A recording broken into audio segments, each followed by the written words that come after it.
जय हिंद साथियों, मैं आपका दोस्त उमाशंकर पंचोली।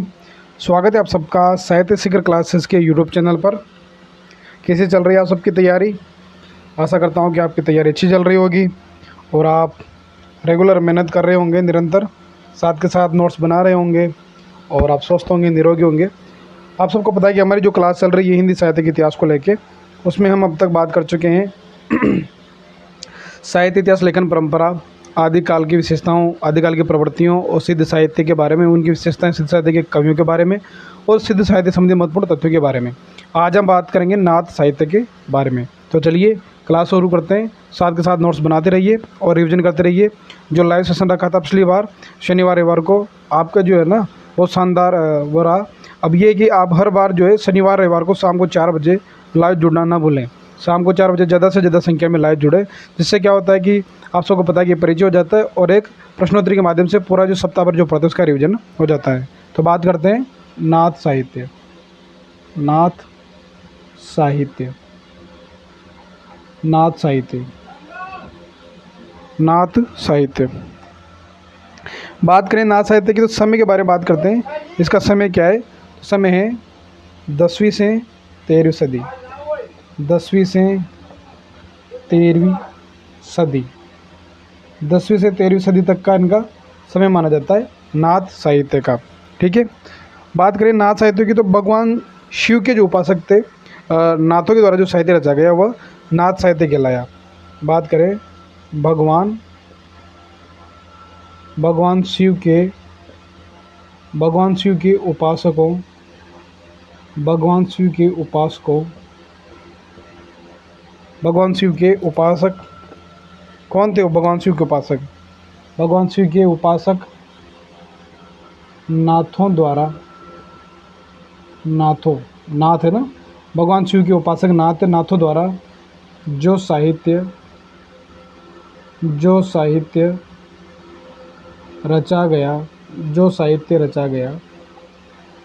रचा गया वही क्या कहलाता है? वही नाथ साहित्य कहलाता है। वही क्या कहलाता है? नाथ साहित्य कहलाता है। वही नाथ साहित्य कहलाता है। ठीक है। अब बात करें नाथ शब्द का अर्थ क्या होता है? नाथ, तो नाथ शब्द का अर्थ होता है मुक्ति देने वाला। नाथ शब्द का अर्थ मुक्ति का दान देने वाला। वो मुक्ति का दान कौन देगा? जो स्वयं मुक्त हो ना, मुक्ति का दान देने वाला। वो नाथ शब्द का अर्थ होता है मुक्ति का दान देने वाला। राहुल सांकृत्यायन जो है ना, वह नाथ पंथ को सिद्धों की परंपरा से ही विकसित रूप मानते हैं। तो बात करते हैं राहुल सांकृत्यायन ने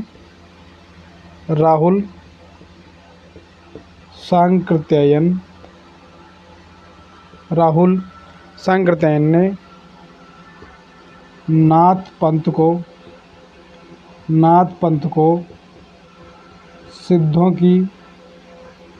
पंथ को सिद्धों की परंपरा, राहुल सांकृत्यायन ने नाथ पंथ को सिद्धों की परंपरा का ही विकसित रूप माना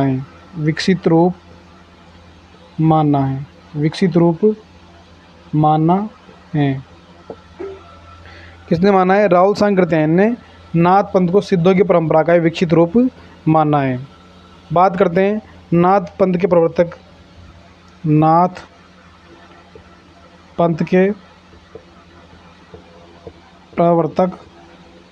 तो नाथ पंथ के प्रवर्तक है गोरखनाथ। नाथ पंथ के प्रवर्तक कौन है? गोरखनाथ। यहाँ तक स्क्रीनशॉट ले लो आप।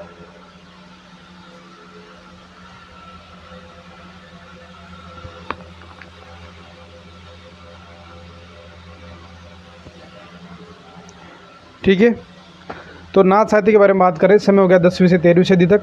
भगवान शिव के जो उपासक के नाथों द्वारा जो साहित्य रचा गया वो नाथ साहित्य कहलाता है। नाथ शब्द का अर्थ है मुक्तिदान देने वाला। राहुल सांकृत्यायन ने नाथ पंथ को सिद्धों की परंपरा का विकसित रूप माना। नाथ पंथ के प्रवर्तक है गोरखनाथ। ठीक है, मिटा दूँ यहाँ तक। अब बात करते हैं आचार्य हजारी प्रसाद द्विवेदी जी ने नाथ पंथ को कई नामों से पुकारा है, तो उनके बारे में नोट करते हैं।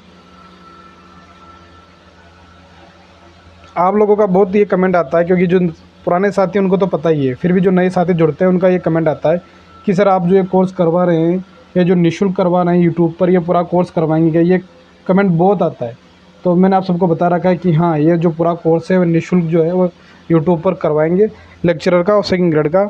और इसके अलावा फिर बाद में लगभग ये साहित्य यही जो है ना सिलेबस, जैसे हिंदी साहित्य का इतिहास हो गया तो वो नेट में भी काम आता है, असिस्टेंट प्रोफेसर में भी काम आ रहा है, और अदर स्टेट के जैसे टीजीटी पीजीटी और भी एग्जाम की तैयारी कर रहे हैं तो वहाँ भी ये चीज़ें काम आती है, तो सब जगह काम आएंगी। तो पूरा कोर्स करवाएंगे, इसकी आप टेंशन ना लें, आप बस रेगुलर तैयारी करें मस्ती से, बिना किसी तनाव के। तो बात करते हैं आचार्य आचार्य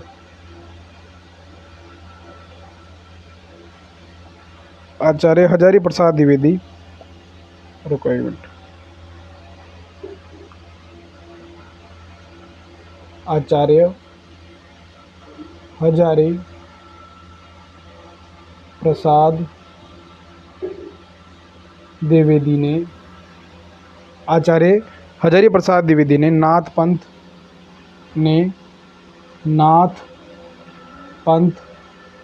आचार्य हजारी प्रसाद द्विवेदी ने नाथ पंथ या नाथ संप्रदाय को या नाथ संप्रदाय को क्या क्या कहा है? नाथ संप्रदाय को सिद्ध मत, एक तो नाम दिया है सिद्ध मत, सिद्ध मार्ग, सिद्ध मत, सिद्ध मार्ग, योग मार्ग, सिद्ध मत, सिद्ध मार्ग, योग मार्ग, योग संप्रदाय,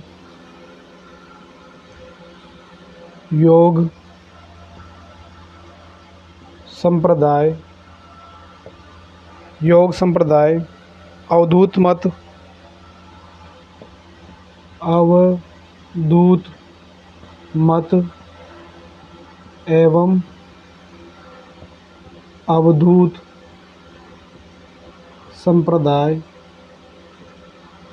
एवं अवधूत संप्रदाय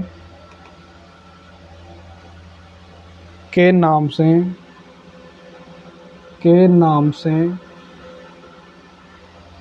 पुकारा है। तो प्रश्न बन सकता है कि आचार्य हजारी प्रसाद द्विवेदी ने नाथ पंथ या नाथ संप्रदाय को किन के नामों से पुकारा है? तो सिद्ध मत कहा है, सिद्ध मार्ग कहा है, योग मार्ग कहा है, योग संप्रदाय कहा है, अवधूत मत कहा है, अवधूत संप्रदाय के नाम से पुकारा है। बात करते हैं नाथों की कुल की संख्या कितनी मानी गई है? तो 9 मानी गई है। और डॉक्टर राम कुमार वर्मा के अनुसार उनका क्या कर्म है, उनके बारे में बात करते हैं। तो नाथों की कुल संख्या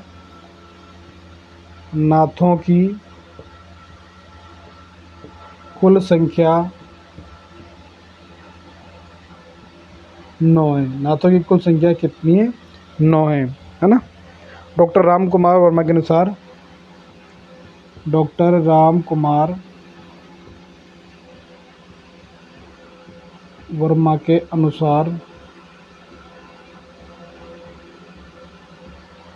निम्नलिखित हैं।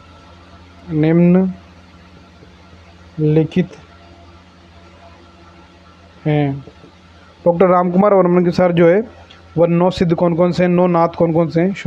9 नाथ बात करते हैं उनके बारे में। पहले हैं आदिनाथ,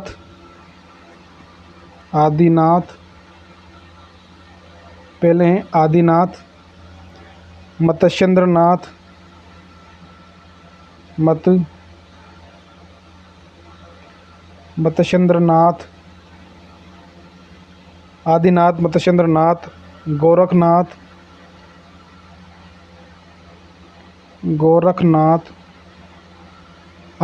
मत्स्येंद्रनाथ, गोरखनाथ,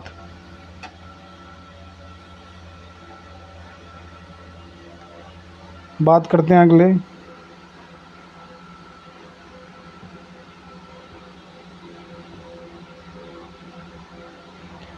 चरपटनाथ, चरपट चरपटनाथ, गाहिणीनाथ, गाहिणीनाथ और ज्वालेंद्रनाथ, ज्वालेंद्रनाथ, ज्वालेंद्रनाथ, चरपटनाथ, गाहिणीनाथ, ज्वालेंद्रनाथ। और लास्ट 3 की बात करते हैं।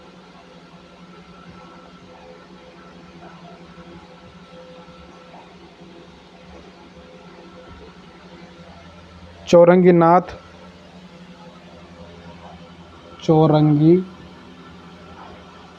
चौरंगीनाथ,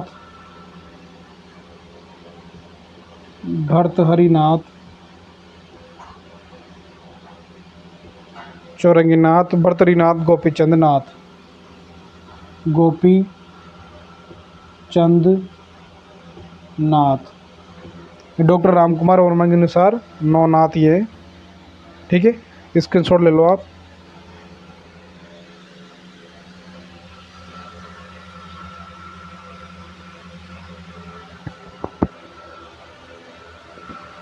तो आचार्य हजारी प्रसाद द्विवेदी ने नाथ पंथ या नाथ संप्रदाय को कहा है सिद्ध मत, सिद्ध मार्ग, योग मार्ग, योग संप्रदाय, अवधूत मत एवं अवधूत संप्रदाय के नाम से पुकारा है।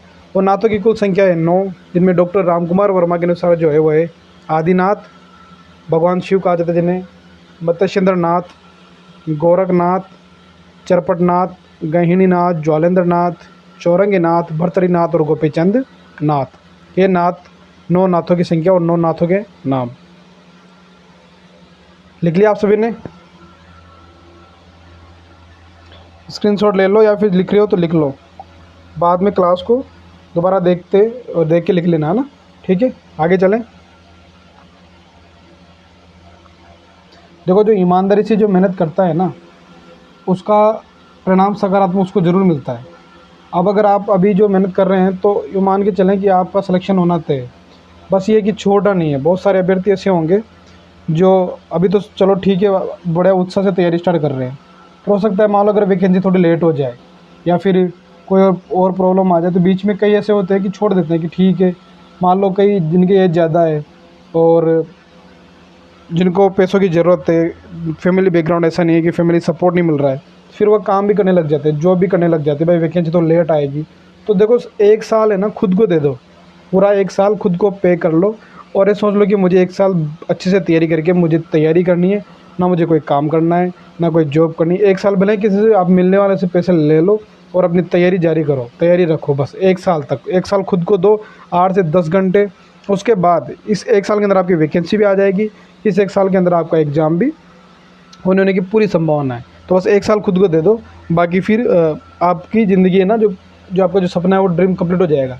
इसलिए थोड़ी सी जो है चुनौतियाँ ज़्यादा सामने आएगी, लेकिन उनको बस ये कि हिम्मत करके हार नहीं माने, हिम्मत करो और चुनौतियों का सामना करो और बस तैयारी जारी रखो। बात करते हैं नाथ साहित्य का जो है ना संबंध या प्रचार प्रसार कहाँ था, तो इधर पश्चिमी भारत यानी राजपूताना पंजाब में था। तो नाथ साहित्य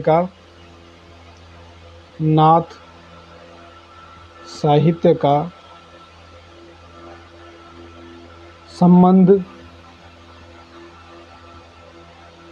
या क्षेत्र, नाथ साहित्य का क्षेत्र कौन सा था? राजपूताना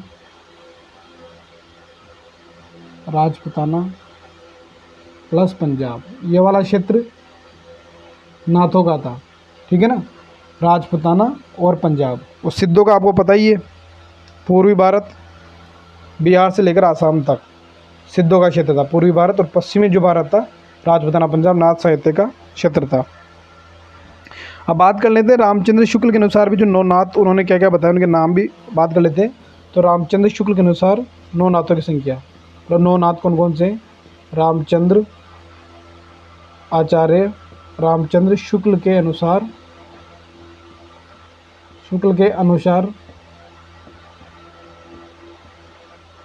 9 नाथ। ठीक है, आचार्य रामचंद्र शुक्ल के अनुसार 9 नाथ कौन कौन से हैं, बात करते हैं उनके बारे में।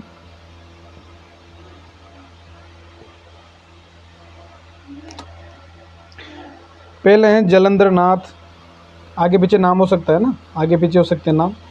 जलंधर नाथ। बात करें दूसरे, चरपटनाथ।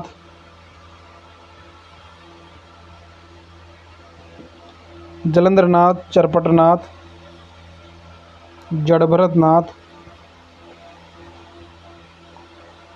जड़भरत नाथ, जड़भरत नाथ।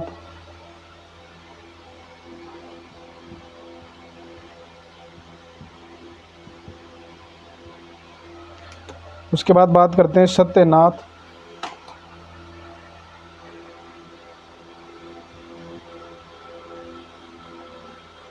सत्यनाथ, हरिश्चंद्र नाथ,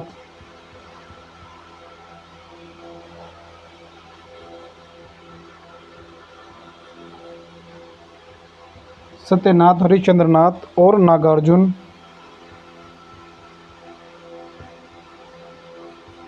नागार्जुन। और यहाँ कर लो नोट।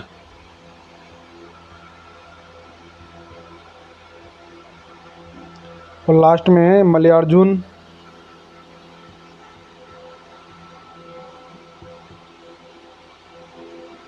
भीमनाथ। मलयार्जुन, भीमनाथ, गोरखनाथ।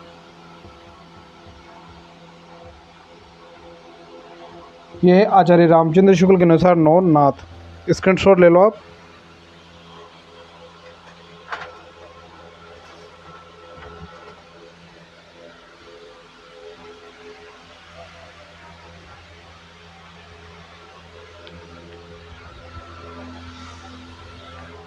ठीक है, तो नाथ साहित्य का संबंध किस क्षेत्र से है? राजपूताना और पंजाब से हैं। और रामचंद्र शुक्ल के अनुसार जो 9 नाथ हैं वह जलंधर नाथ, चरपटनाथ, जड़भरत नाथ, सत्यनाथ, हरिश्चंद्र नाथ, भीमनाथ, गोरखनाथ, नागार्जुन और मलयार्जुन। ठीक है, चलें आगे। अब बात करते हैं नाथ साहित्य की प्रमुख विशेषताओं के बारे में। नाथ साहित्य की प्रमुख विशेषताएं, प्रमुख तथ्यों के बारे में आप साथ के साथ नोट्स बनाएं और साथ के साथ रिवीजन करते हुए चलें। और हर शनिवार रविवार को शाम 4 बजे लाइव क्लास में जुड़ें, जहां सप्ताह भर में जो पढ़ते हैं उसका रिवीजन होता है, मौखिक प्रश्नोत्तरी के माध्यम से, और बातचीत होती है, एक दूसरे से हम बातचीत कर पाते हैं। आप इतने साथी देख रहे हैं, लेकिन मैं लगभग अब 60 से, पिछली बार भी जो है ना 70-80 साथी लाइव जुड़े थे, तो 70-80 साथियों से परिचय हो चुका है कि वह किस डिस्ट्रिक्ट से हैं, उनका क्या नाम है। तो ज़्यादा से ज़्यादा संख्या में जुड़े ताकि परिचय हो अपना, मैं भी आपको जान पाऊँ कि हाँ ये छात्र जो है, ये अभ्यर्थी जो है अपने साहित्य की क्लासेस से तैयारी कर रहे हैं और इस बार इनका सिलेक्शन होना तय है।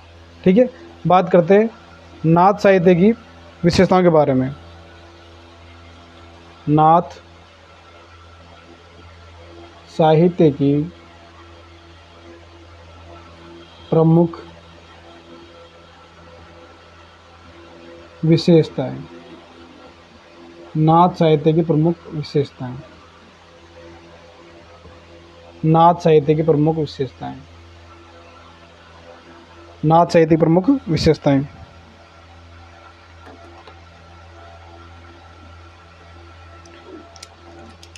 पहली विशेषता है कि साहित्य में जो है नारी निंदा का सर्वाधिक उल्लेख किया गया है, ब्रह्मचार्य का समर्थन किया गया है। हमने पढ़ा था, जब सिद्ध साहित्य पढ़ा था, तो उसमें एक बात आपने गौर की होगी कि सिद्धों ने जो है ना साधना मार्ग में स्त्री को एक आवश्यक तत्व के रूप में स्वीकार किया है, क्योंकि वो माँ मुद्रा जो स्थिति है जिसमें स्त्री के साथ सहवास किया जाता है, उसको सहवास किया जाता है स्त्री के साथ, वह जरूरी माना है। तो साधना मार्ग में जो है वह जरूरी मानते हैं सिद्ध, लेकिन नारी को साधना मार्ग में बाधा मानते हैं नाथ वाले।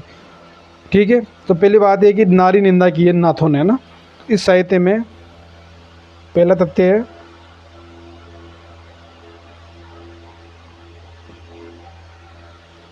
एक मिनट, पेन ही नहीं चल रहा।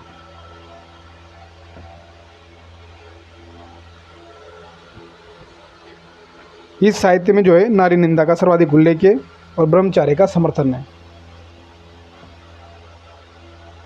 इस साहित्य में नया का नया पेन तक क्या हो गया इसको,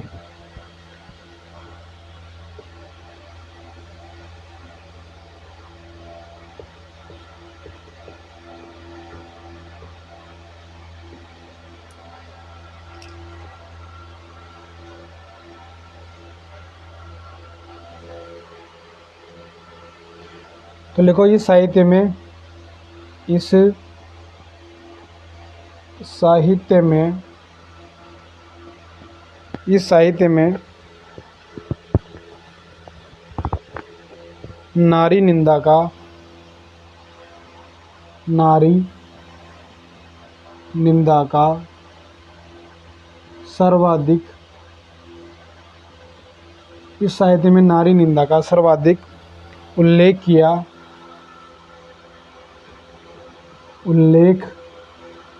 गया, उल्लेख किया गया और ब्रह्मचर्य का, और ब्रह्मचर्य का समर्थन, और ब्रह्मचर्य का समर्थन किया गया। ठीक है, पहली बात हो गई कि इस साहित्य में जो है वह नारी निंदा का सर्वाधिक उल्लेख किया गया है और ब्रह्मचर्य का समर्थन किया गया है। दूसरी बात करें तो नाथों ने जो है प्राणायाम की कठोर साधना पर बल दिया है, प्राणायाम की कठोर साधना पर बल। बात करते हैं प्राणायाम की कठोर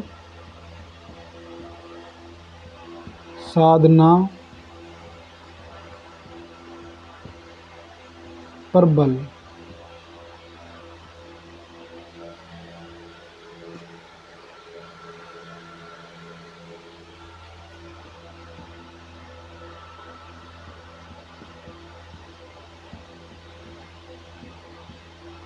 ये नीचे लगा पेन दूसरा चलाते हैं।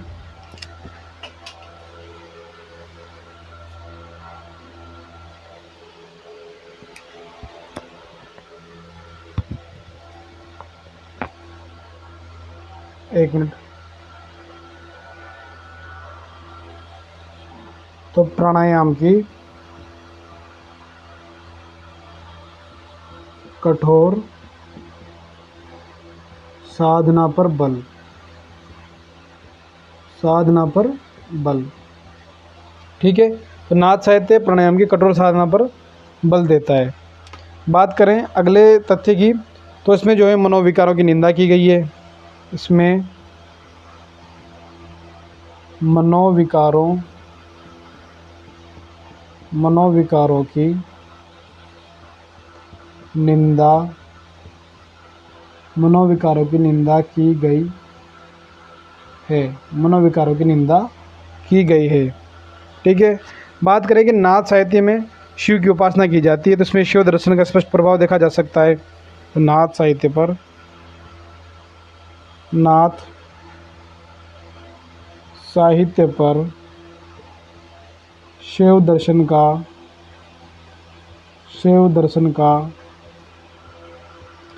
स्पष्ट प्रभाव देखा जा सकता है। नाथ साहित्य पर शिव दर्शन का स्पष्ट प्रभाव देखा जा सकता है।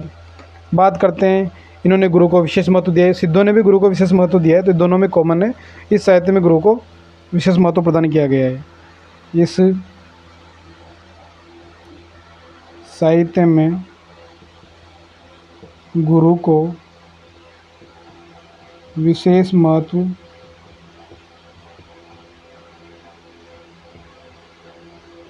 प्रदान किया गया है। इस साहित्य में गुरु को विशेष महत्व प्रदान किया गया है। स्क्रीनशॉट ले लो आप।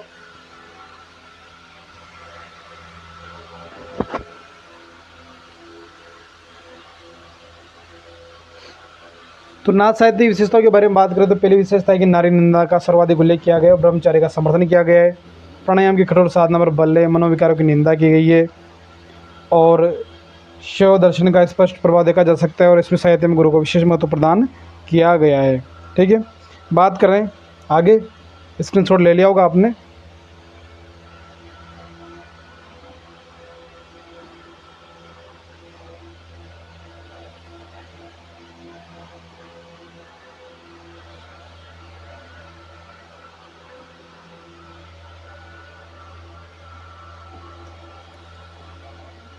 तो इस जो है ना, इस साहित्य में सिद्धों ने जो भोग विलास का समर्थन किया था उसकी भर्त्सना की गई है। तो इस साहित्य में सिद्ध जो नाथ साहित्य ना, नाथ साहित्य में या इस साहित्य में सिद्ध साहित्य के भोग विलास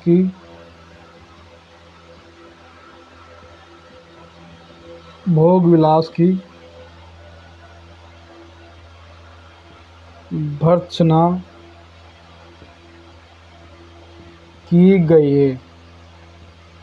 सिद्ध साहित्य का जो भोग विलास है उसकी भर्त्सना की गई है इस साहित्य में। किस साहित्य में? नाथ साहित्य में। बात करें अगली विशेषता की, तो नाथ साहित्य में जो सामाजिक धार्मिक जो पाखंड है, आडंबर है, उनका विरोध किया गया है। तो नाथ साहित्य में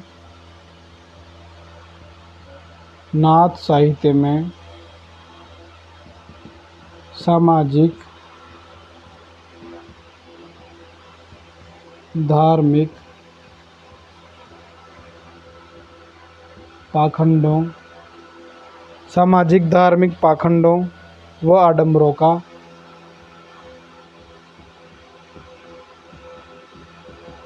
व आडंबरों का विरोध मिलता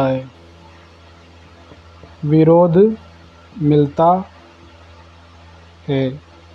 ठीक है, नाथ साहित्य में सामाजिक धार्मिक पाखंडों आडंबरों का विरोध मिलता है। बात करें अगले तथ्य की, तो नाथ साहित्य में शिव शक्ति की उपासना पर बल दिया गया है। नाथ साहित्य में शिव शक्ति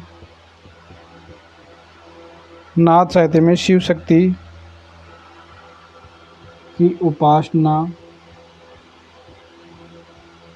पर बल दिया गया है।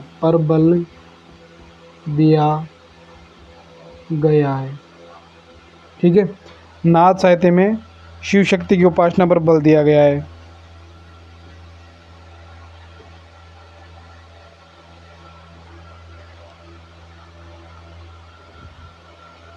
बात करें अगले तथ्य के बारे में, तो नाथ जो है ना, सिद्धों की तांत्रिक साधना का विरोध करते हुए योग साधना का समर्थन करते हैं। अगली बात देखें, नाथ सिद्धों की तांत्रिक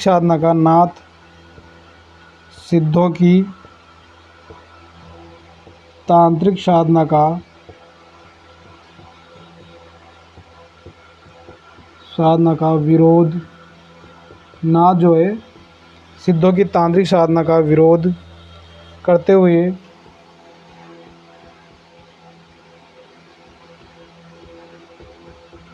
योग साधना पर बल देते हैं।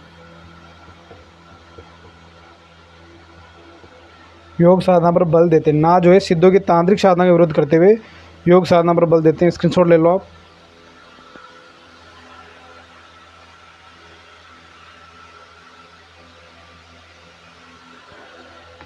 तो इस साहित्य में सिद्ध साहित्य के भोग विलास की भर्त्सना की गई है। नाथ साहित्य सामाजिक धार्मिक पाखंड और आडंबरों का विरोध करता है, शिव शक्ति की उपासना पर बल देता है और नाथ सिद्धों की जो तांत्रिक साधना थी उसका विरोध करते हुए योग साधना पर बल देते हैं। ठीक है,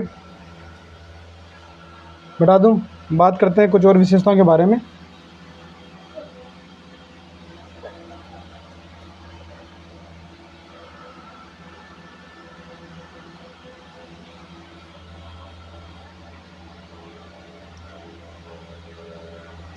तो जिस प्रकार विवाह प्रथा में अनाज था तो सिद्धि भी रखते थे, उसी प्रकार नाथ भी, क्योंकि तो ये तो नारी की निंदा करते हैं तो स्वाभाविक है कि ये विवाह प्रथा में अनास्था रखते हैं।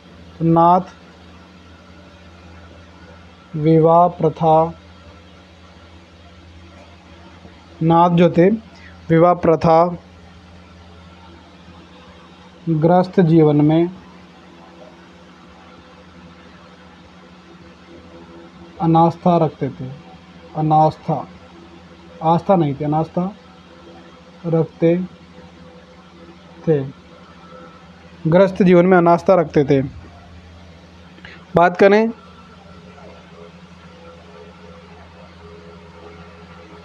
आदिकाल में जितने भी कवि हुए थे ना, जैसे सिद्ध है और भी कवि, उन्होंने नारियों पर बहुत सारी रचना लिखी है, लेकिन नाथों ने नारी पर कोई कलम नहीं चलाया, नारी पर कोई रचना नहीं लिखी। इसलिए नाथ साहित्य जो है शुष्क साहित्य भी माना जाता है ना। सिद्धों का साहित्य शुष्क नहीं है, जबकि नाथों का साहित्य शुद्ध शुष्क साहित्य माना गया है, शुष्क और नीरस कहा गया है। तो बात करें कि आदिकाल में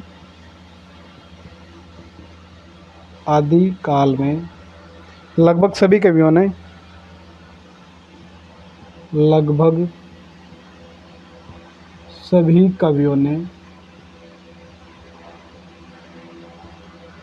श्रृंगार, स्त्री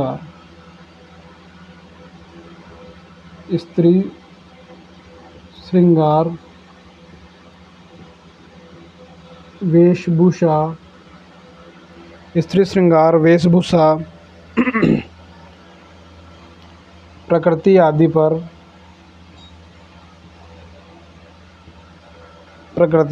पर कलम चलाई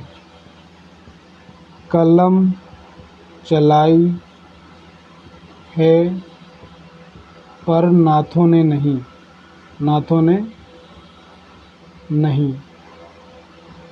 चलाई। इसलिए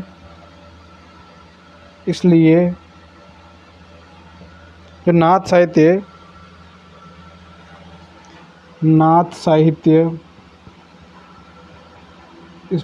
साहित्य शुष्क और नीरस बन गया। इसलिए नाथ साहित्य जो है शुष्क और नीरस बन गया। बात करते हैं नाथ साहित्य का मुख्य रस क्या था। तो नाथ साहित्य का प्रधान रस वो था शांत रस, ठीक है। जबकि सिद्धों में शांत और श्रृंगार दोनों है, नाथों में केवल शांत रस है। और नाथ साहित्य में क्या मिलता है, एक हठयोग मिलता है, उसके बारे में अगली क्लास में बात करेंगे। हठयोग क्या होता है। नाथ साहित्य में हठयोग उपदेश प्राप्त होता है। ये हो गई नाथ साहित्य की प्रमुख विशेषताएं। अब बात करेंगे नाथ साहित्य के प्रमुख कवियों के बारे में अगली क्लास में। तो नाथ जो है विवाह प्रथा ग्रस्त जीवन में नास्ता व्यक्त करते हैं। आदिकाल में लगभग सभी को स्त्री श्रृंगार, वेशभूषा, प्रकृति आदि पर कलम चलाई है, लेकिन नाथों ने नहीं। इसलिए नाथ साहित्य शुष्क नीरस बन गया। नाथ साहित्य का प्रधान रस शांत रस है और नाथ साहित्य में हठयोग को उपदेश प्राप्त होता है। आज हमने बात की नाथ साहित्य की प्रकृति के बारे में, सामान्य विशेषताओं के बारे में, 9 नाथों के बारे में। अगली क्लास में हम बात करेंगे नाथों के प्रमुख कवियों के बारे में, जैसे गोरखनाथ है, मच्छिंद्र नाथ है, और भी नाथों के बारे में। आशा करता हूँ आप साथ के साथ तैयारी कर रहे होंगे, नोट्स बना रहे होंगे, अच्छे से रिविजन कर रहे होंगे। और हर शनिवार रविवार को शाम 4 बजे लाइव जुड़ना ना भूलें। ये आपकी नैतिक जिम्मेदारी बनती है। अगर आप गंभीर रूप से तैयारी कर रहे हैं तो शनिवार रविवार को शाम 4 बजे लाइव ज़रूर जुड़ें। ज़्यादा से ज़्यादा संख्या में लाइव जुड़ें, अपने साथियों को जोड़ें। मैं कभी बोलता नहीं हूँ कि अपने चैनल को सब्सक्राइब करो, लेकिन मैं चाहता हूँ कि आप भी ज़्यादा से ज़्यादा अपने साथियों को चैनल के बारे में बताएं, इस कोर्स के बारे में बताएं, और ज़्यादा से ज़्यादा साथियों को जोड़ें और चैनल को सब्सक्राइब करें। तो आप जानते ही हैं, कहने की ज़रूरत ही नहीं है, आप बिना कहीं लाइक कमेंट शेयर कर देते हैं, है ना। तो ठीक है, तब तक जय हिंद, जय भारत।